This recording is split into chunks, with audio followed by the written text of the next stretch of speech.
Good morning, Jenna. It's Monday. Really good afternoon at this point.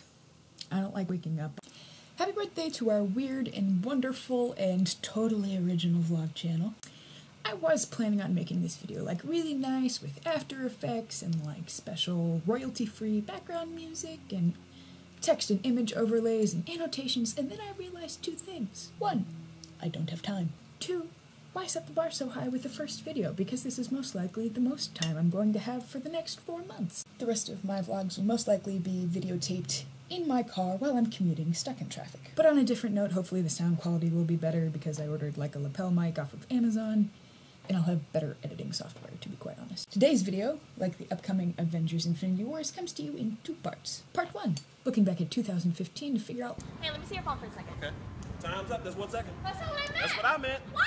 What we learn. While we learn. If we're honest, 2015 was probably the most eventful year in our 18 to 19 years of existence, and lots of fun stuff happened. In February, the glorious picture of our channel header was taken. In April, we met our nerdy internet heroes, and somehow college let us in. In May, we had our last prom, and much to both of our reliefs, we had our last ECA chapel, and I think you can see the conflict of exhaustion and joy of it being over in this picture, and perhaps just a sprinkle of crazy. In June, they somehow let us graduate, as I pulled 2 consecutive all-nighters, and you helped me proofread my senior project the day before school was over. In August, we did an assortment of fun things, mainly just mushy goodbye for the school year stuff, and an Erie trip that will hopefully become an annual thing, and we started jamming as a hopelessly awkward and relatively unprepared trio. We also started college, and I promptly started dying, napping in public, and plotting my lucrative future as a banjo player, but you were with me as my fierce defender the entire time. October came and we got to see each other briefly, because I made you get up at 6:30 a.m. on a Saturday and meet me at IHOP to talk about life. November came and I got my feet under me, but the cold also came, and then December and Christmas break and all of its gloriousness came. Sitting here at the end of it all, despite all the stupid things that happened and the hardships and all that fun stuff, I am super thankful for 2015. I've learned a lot about myself, and hopefully a decent bit about life, and I wouldn't change a lot. Here are some of the things I've learned. I do not handle stress well. I am infinitely more stupid than I originally thought. I also learned that I'm smarter than I give myself credit for. I learned not to do too much at once.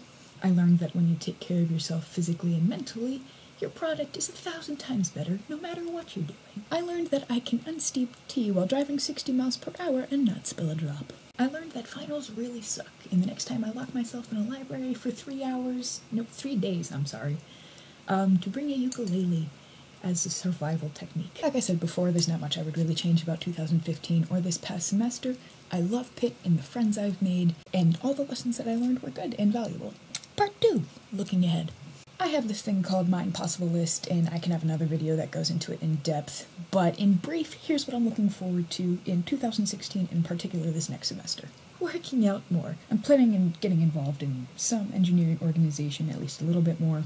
I'm planning on playing more music, particularly the piano. We'll see what else. I'm going to get involved in a student ministry group. In general, just kick this semester in the butt and get that 3.5 GPA I'm aiming for. Now it's time for the song of the week, because I think that's a fun thing that one of my favorite channels, Superfruit, does. If I were honest, it would probably be Hamilton, because let's face it, I've listened to the soundtrack at least 20 times by now. But for the sake of changing it up, I'm going to say Kaleidoscope by A Great Big World. I'll put a link in the YouTube video in the description. Well, that pretty much sums it up for my first vlog on shenanigans. Have a good week, Jenna.